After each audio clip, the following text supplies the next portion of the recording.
Hello दोस्तों, good morning. मैं आज आपको नंबर सिस्टम टॉपिक पढ़ाऊँगा। नंबर सिस्टम के बारे में जो बेसिक जानकारी है वो अपन पहले देखते हैं। नंबर सिस्टम जो इसमें क्या है कि संख्याएं हैं, संख्याओं का अपन को पूर्ण पता होना चाहिए ज्ञान, ये संख्या किस टाइप की है। देखिए, संख्याओं के प्रकार के बारे में बात करते हैं। सबसे पहले प्राकृत संख्या है। प्राकृत संख्या वो होती है जो नेचुरल नंबर होते हैं जिनको अपन गिन सकते हैं।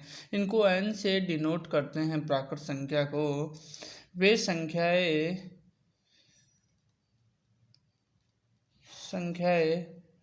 जो गिनी जा सकती है।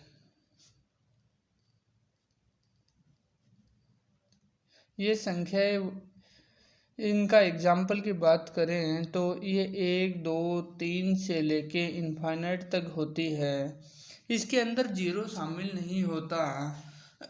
इसके बाद अपन बात करते हैं पूर्ण संख्या। पूर्ण संख्याएं वे संख्याएं होती है जिनके अंदर जीरो शामिल होता है। इनको बोलते हैं होल नंबर। W से डिनोट करते हैं इनको। वे संख्याएं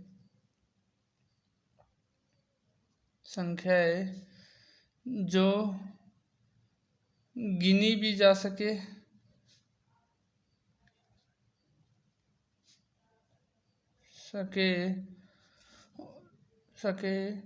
तथा शून्य शामिल हो।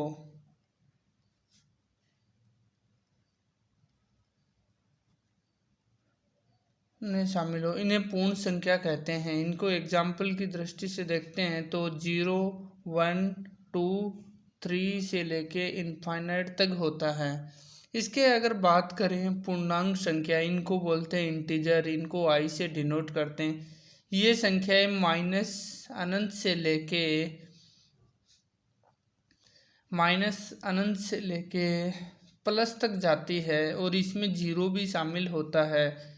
ये संख्याएं जो भी है वो पूर्ण संख्याएं होती हैं, पूर्णांक संख्याएं होती हैं। इनको इंटीजर बोलते हैं। सम संख्याएं वे संख्याएं जो हमेशा 2 से भाग जाता है। वे संख्याएं जो 2 से विभक्त हो।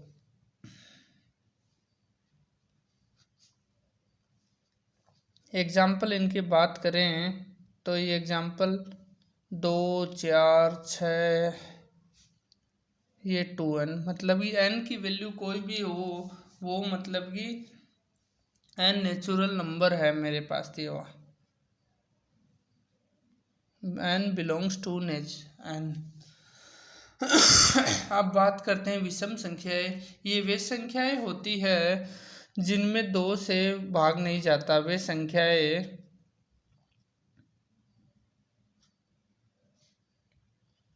जो 2 से विभक्त नहीं हो।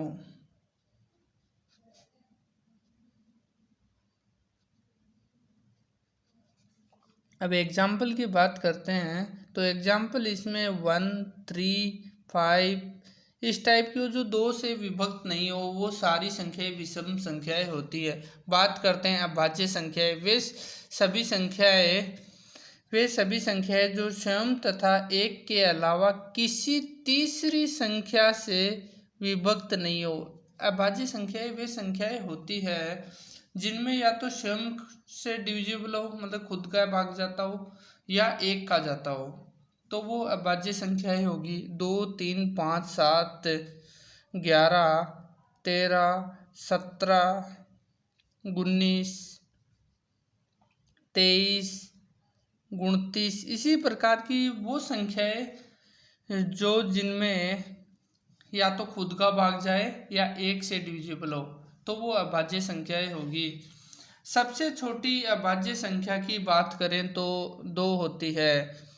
नोट और भाज्य संख्याएं वे सभी संख्याएं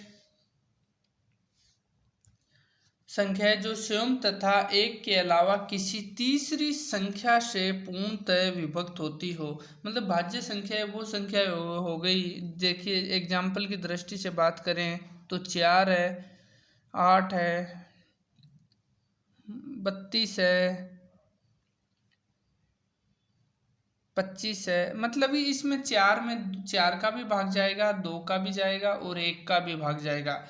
मतलब एक तो 1 से जा रहा है, एक खुद का जा रहा है, एक किसी तीसरी संख्या का जाना चाहिए, तो वो भाज्य संख्याएं होंगी। और इसके बाद बात करते हैं इस टॉपिक में कि भाज्य संख्याएं, सबसे जो छोटी भाज्य संख्याएं होती है वो 4 होती है, और बड़ी से बड़ी भाज्य संख्याएं कितनी भी हो सकती है, अनंत तक। और एक जो नंबर है, एक संख्या है, एक न तो भाज्य है न अभाज्य है। एक ना तो भाज्य संख्या है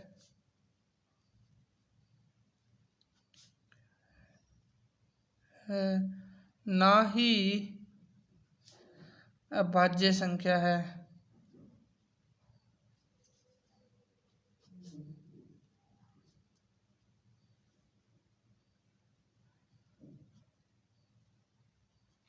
बात करते हैं परिमेय संख्याएं, इनको रेशनल नंबर कहते हैं। ऐसी संख्याएं जो p बटा q के रूप में प्रदर्शित कर सकते हैं या लिखी जा सकती है, उनको परिमेय संख्या कहते हैं। इनका जो q होता है ये अंश बटा हर के फॉर्म में लिखे जाएंगे। p बटा q जो q है वो हर होता है, इस ये नॉट इक्वल टू 0 होना चाहिए। अगर ये 0 से डिविजिबल 0 हुआ तो ये संख्या है फिर इनफाइनाइट हो जाएगी। तो ये मतलब कि अपरिमेय संख्याएं जो कभी भी अपन इसका भाग ही नहीं दे सकते। p और q होते हैं वो पूर्णांक होने चाहिए। पूर्णांक का मतलब ये है कि 0 से लेके p q belongs to whole number, एक कंडीशन और q नॉट इक्वल टू 0 होना चाहिए, तब ये संख्याएं परिमेय संख्याएं होगी। परिमेय संख्याएं होती है उनको भिन्न के रूप में दर्शाया जा सकता है। 1/2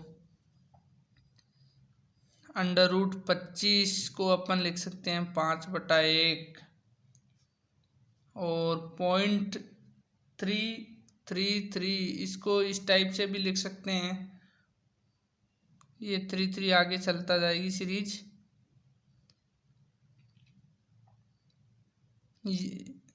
3/9 इस टाइप से लिख सकते हैं। मतलब इस संख्या से अपन को पता लगता है कि भिन्न के रूप में लिखा भी जा सकता है, भिन्न के रूप में लिखी जाती है। परिमेय संख्याएं वो संख्याएं होती है जिनको भिन्न के रूप में लिखी जाती है, वो परिमेय संख्याएं हैं। अपरिमेय संख्याएं वे संख्याएं जो p बटा q के रूप में लिखा नहीं जा सकता, लेकिन इनको q not equal to 0, p और q इंटीजर पूर्णांक होने चाहिए, इंटीजर। ये प्लस से माइनस तक होल नंबर ये इंटीजर है, या आप इसको इंटीजर लीजिए होल नंबर की जगह। क्योंकि परिमेय संख्याएं होती है वो माइनस में भी हो सकती है, प्लस में, दोनों में ही वेरी कर सकती है। अपरिमेय संख्याएं भी ऐसी संख्याएं जिनको भिन्न के रूप में नहीं लिखा जा सकता। एग्जाम्पल अगर बात करें √2, √5, √7, √99, इस टाइप की जो संख्याएं होगी वो अपरिमेय संख्याएं होगी। और पाई है और एक्सपोनेंशियल ई होता है, ये भी अपरिमेय संख्याएं होती है। इन चीज़ों को भी अपरिमेय संख्याओं में ही काउंट करेंगे। एक और कंडीशन, पाई का मान होता है जो 22/7 मानते हैं अपन। ये लगभग बराबर होता है, न कि ये बराबर, ये व्यास और परिधि वर्त का निकालने के लिए यूज करते हैं पाई का। और ई है एक्सपोनेंशियल, इसकी वैल्यू 2.7 के समथिंग होती है। जिस प्रकार पाई की वैल्यू होती है, ई एक्सपोनेंशियल टर्म होती है। वास्तविक संख्या बात करते हैं, ये परिमेय संख्या तथा अपरिमेय संख्याओं का सम्मिलित रूप को वास्तविक संख्या कहते हैं। परिमेय तथा अपरिमेय संख्याओं को सम्मिलित रूप को वास्तविक संख्या कहते हैं। ये वास्तविक संख्याएं हो गई। इसके बाद बात करते हैं पाई है वो परिमेय संख्या नहीं है, क्योंकि पाई का मान जो 22/7 होता है वो दशमलव के बाद रिपीटेशन चलता रहता है। और इसके बाद बात करते हैं सहअभाज्य संख्याएं। सहअभाज्य संख्याएं जिनको को प्राइम बोलते हैं, सहअभाज्य संख्या।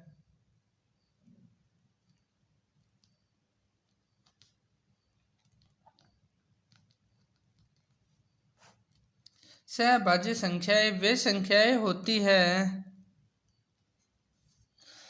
वे संख्याएं जो अभाज्य होने के साथ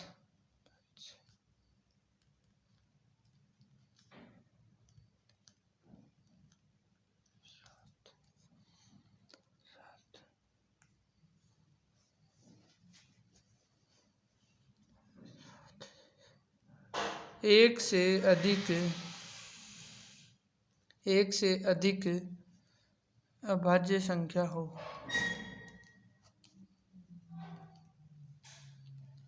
एक से अधिक अभाज्य संख्या हो सहअभाज्य संख्याएं कहलाती है। जैसे 2 और 3 है, ये को प्राइम है, सहअभाज्य संख्या है। उसी प्रकार बात करता हूँ 3 और 5 भी सहअभाज्य संख्याएं है। उसके बाद में 5 और 7, इस प्रकार कोई भी आप टर्म ले सकते हैं।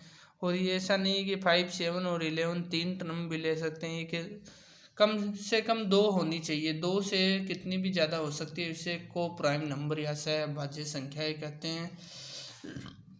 इसके बाद बात करते हैं विभाजन नियम की। विभाजन नियम मैं आपको बताता हूँ।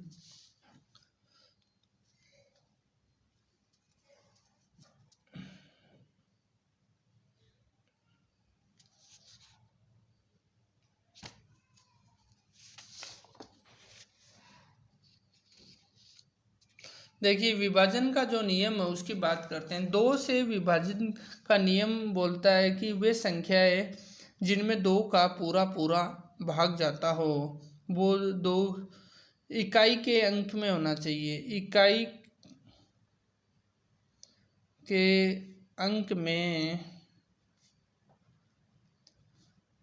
2 का पूरा पूरा भाग जाए वो 2 से डिविजिबल होगी। इकाई का अंक 2, 4, 6, 8 से लेके ये कितना भी हो सकता है।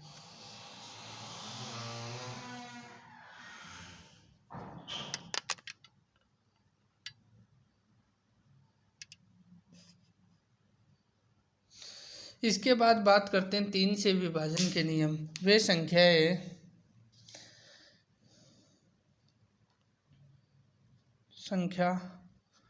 जिनके अंकों का योग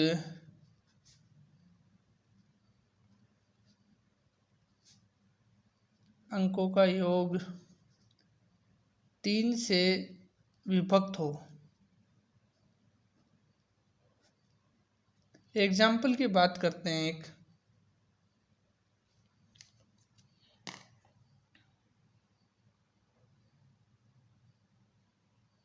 इसके बाद एग्जाम्पल देखिए, मैंने लिया संख्या 135। 135 1, 3 और 5 को ऐड करते हैं तो 9 होता है। 9 क्या है, 3 का पूरा पूरा डिविजिबल है, तो इसलिए 135 3 से विभाज्य। 4 के विभाज्य में इकाई व दहाई के 2 अंक चेक करेंगे। इकाई व दहाई के अंक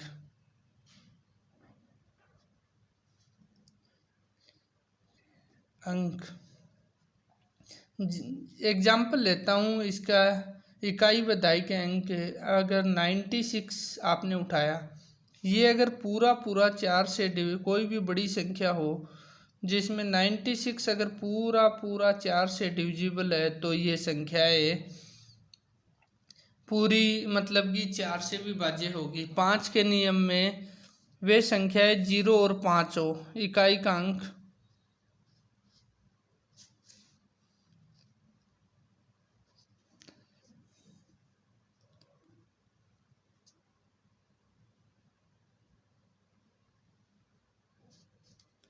इकाई का अंक 0 या 5 हो तो वो 5 से विभाजित। 8 में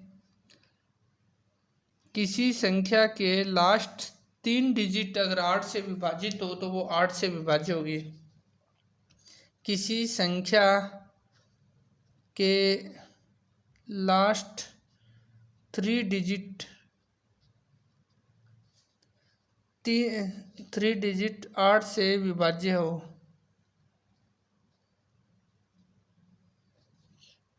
सॉरी 8 से विभाजित हो, ये 8 का नियम होगा। 9 का नियम वही है, अंकों का योग, संख्या के अंकों का योग 9 से विभक्त हो, के अंकों का योग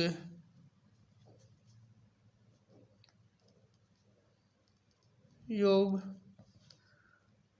9 से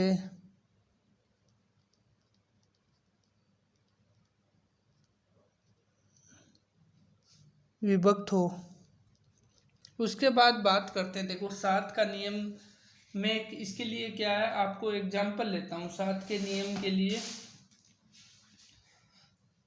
एक एग्जाम्पल लेते हैं। देखो सबसे पहले 7 का नियम, इसमें क्या है, जो पीछे एग्जाम्पल है 65, 432 और 577, इसमें पीछे की संख्या से 3-3 के जोड़े बनाइए। आप सबसे पहले 3-3 के जोड़े बनाओ, पीछे से 3 अंकों के जोड़े बनाओ, एक के बाद दूसरे जोड़े को जोड़ दीजिए। आप देखिए 577 को आप इसमें 65 ऐड कीजिए तो ये आपके आंसर आ गए 2, 7 और 5 12 हुए, 12 में एक असल बच गई, एक यहाँ पे आ गए, ये हो गए 7, 6, 13 और एक असल 14 हो गए, और ये हो गए आपके 642।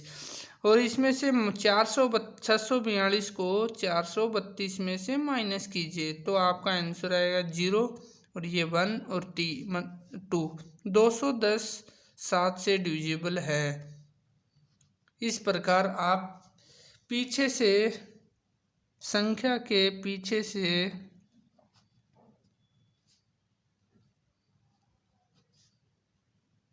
तीन अंकों के जोड़े बनाइए,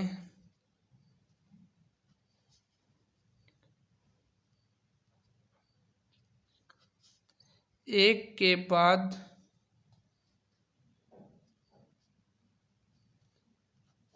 दूसरे जोड़े को जोड़ दीजिए।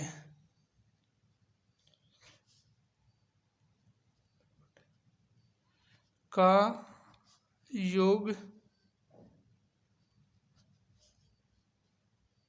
करो।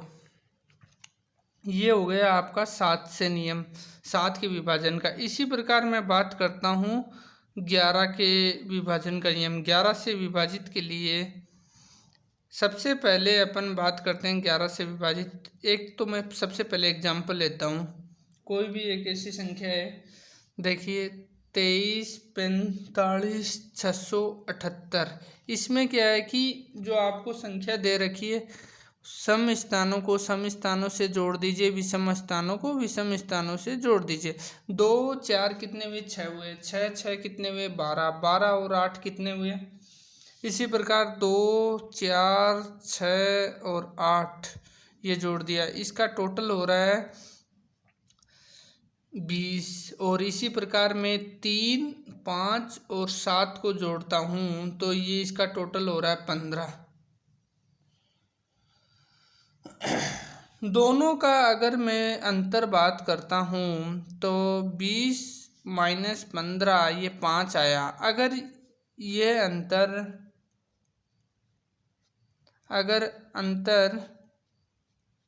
0 या 11 से 11 का गुणज 11 का गुणज हो,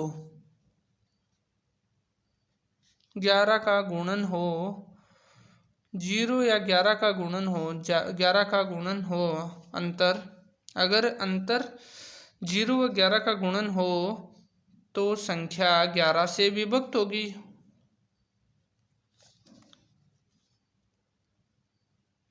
संख्या 11 से विभक्त संख्या 11 से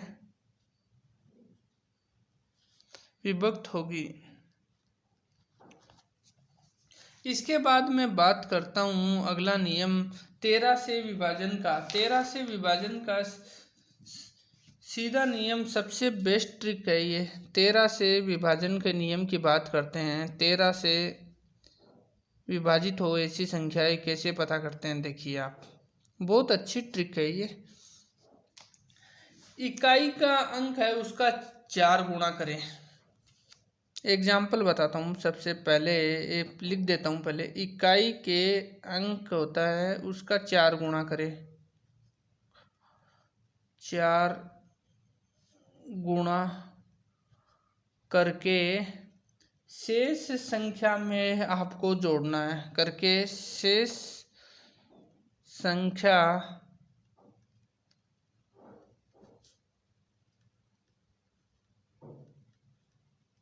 में जोड़ना है। शेष संख्या में जोड़ना है। आप इसके लिए क्या करोगे, सब जोड़ना है। देखिए एक एग्जाम्पल लेता हूँ आपके पास। सबसे बेस्ट ट्रिक यही है, इसके लिए एग्जाम्पल से आप समझ लीजिए। ये देखो 11,648 है। 11,64 लिखा। इसका मैं 8 का 4 गुणा करता हूँ। 8 चौक 32। आंसर आ गया आपके पास 1196। 1196 में 119 लिखा। 6 का मैंने 4 गुणा किया। 6 चौक 24। इसका टोटल हो गए 143। 143 में 14 लिखे और 3 का 4 गुणा किया तो 12। ये कितने हो गए 26। 26 13 से डिविजिबल है। पूरा डिविजिबल है, तो इसका मतलब 13 से ये संख्या विभक्त होगी। इसी प्रकार मैं बात करता हूँ 17 से विभाजन के नियम की। 17 से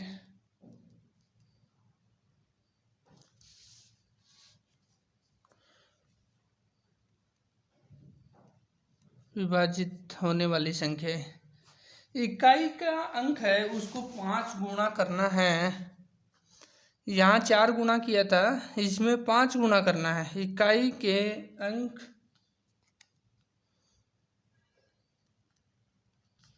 का 5 गुणा करके शेष संख्या में घटाना है। इसमें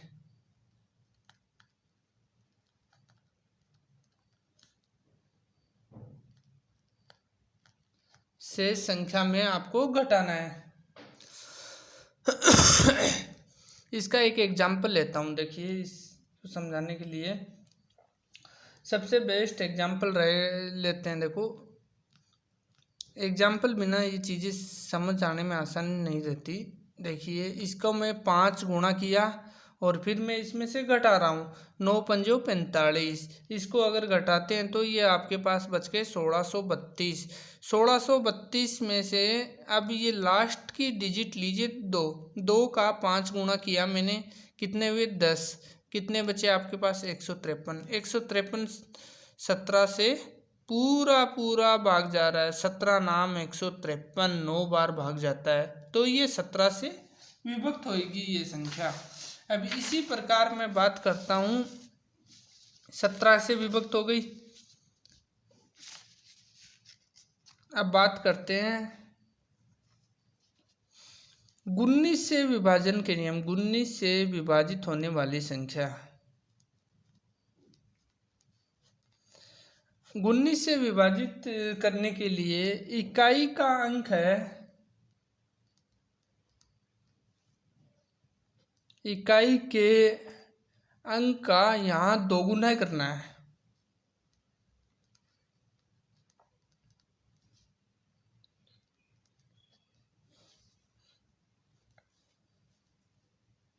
दो गुना करना है। 2 गुना करके इसे जोड़ना है।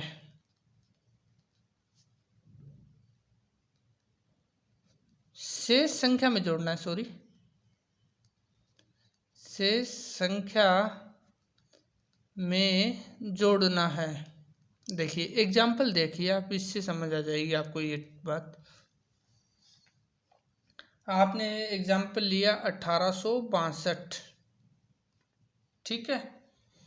अब देखिए इसमें जो ये डिजिट दे रखी है 1862, ये ऐसी कैसी संख्या, इसका डबल किया मैंने 4, कितने हुए 190।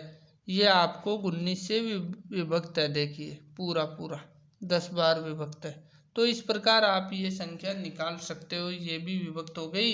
इसी प्रकार देखिए 13 से विभाजन में 4 गुणा करके जोड़ना है, और 17 में क्या है 5 गुणा करके घटाना है, 5 गुणा करके। और 19 में क्या है, इकाई के अंक का 2 गुणा करना है और जोड़ना है। बस यही आपको चीज़ें आगे तक काम आएगी, ये चीज़ें आप याद रखिए। इसके बाद मैं बात करता हूँ, एक संख्या आती है आपके पास, कभी आपने सुना होगा, अगर कोई 7 या 13 में एक नियम और है, 7 तथा 13 में ये नियम सेम लगेगा। 7 या 13 से कोई भी संख्या विभक्त होने का, 6 अंक हो कंटिन्यू या 12 अंक हो, किस टाइप से हो। पहला एग्जाम्पल देखिए, सभी अंक समान हो, सभी अंक समान हो। देखिए एग्जाम्पल देखिए, 5 6 बार लिखता हूँ मैं, इसी टाइप से एक एक लिखा है। ये अगर सभी अंक समान, ये 7 से भी विभाज्य होगा और 13 से भी। और दूसरी चीज एक और देखिए, 3 पार्ट समान हो,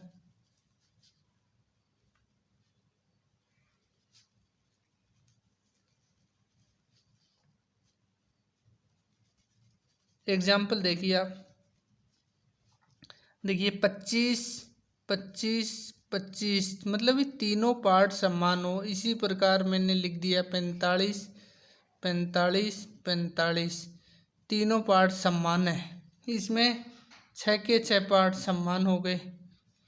अब बात करते हैं, 2 समान भाग हो, 6 संख्या हो, 2 समान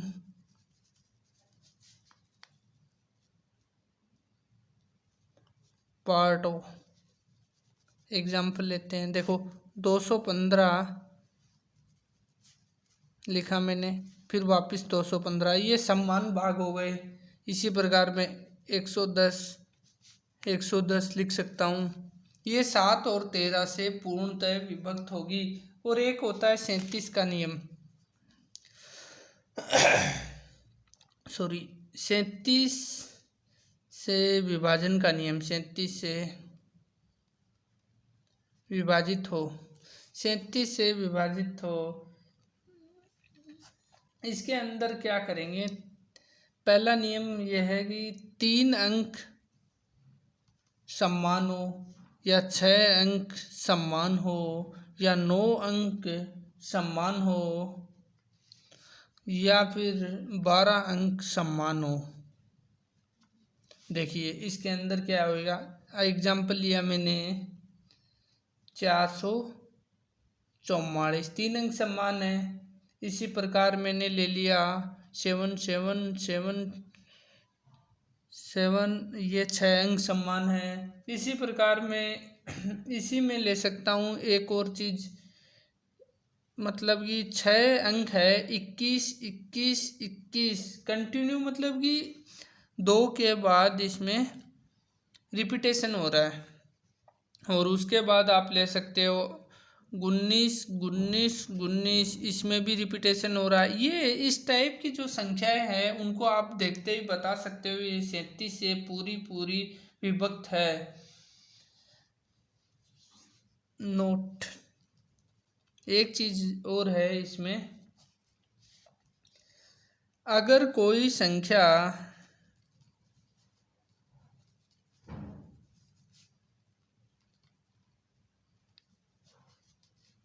संख्या 7, 11, 13 सभी से विभक्त हो, 7, 11, 13 इन सभी से विभक्त है, वो 1001 से भी पूर्णतः विभक्त हो, वो संख्या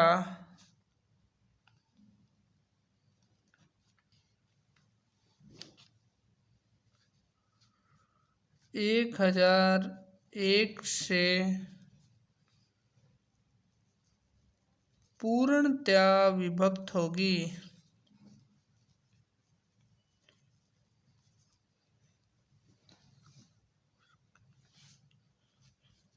पूर्णतः विभक्त होगी। इस चैनल पे आप इस टाइप की मैं वीडियो आपके लिए लाता रहूँगा। आप इस चैनल को कंटिन्यू देखते रहिए, मैं नंबर सिस्टम टॉपिक पूरा कर दूँगा। वीडियो पसंद आए तो लाइक एंड सब्सक्राइब करिए। Thank you, that's all.